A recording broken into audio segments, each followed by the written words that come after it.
MLToys here with a video about how to use our Titan speed controller and lithium module both in the same vehicle, how to get them hooked up. This is for when you want to run an 18 to 20 volt power tool battery in a car that also uses the Titan speed controller. It's not a very difficult hookup. There's obviously a lot of wiring when you have a car that uses the Titan speed controller. We can kind of eliminate all of this. This is your 7-pin connector going to all your accessories. And then you have 1 or 2 wires that will then break out into either 2 motors or 4 motors, depending on if you're 2-wheel drive or 4-wheel drive. The confusion comes in for most people when it comes to the battery end.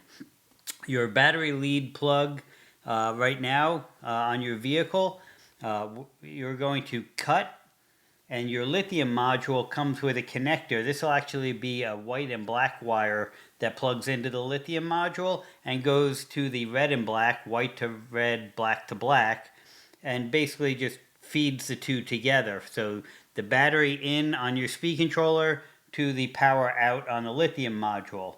Then there's a battery inside on the lithium module, and on that battery inside you're going to connect your adapter for whichever brand of lithium battery you're using. There will be a fuse holder with that. This is our test rig we have set up. You're also going to connect the yellow wire that comes from the lithium module. We have it soldered on straight here on our test rig, but you can connect it into the Wago connector here along with the red, so the yellow goes to the red. And then there's a fan connector you'll plug in, and that all plugs in together. And that's really all there is to this setup to get the lithium module plugged into the Titan speed controller.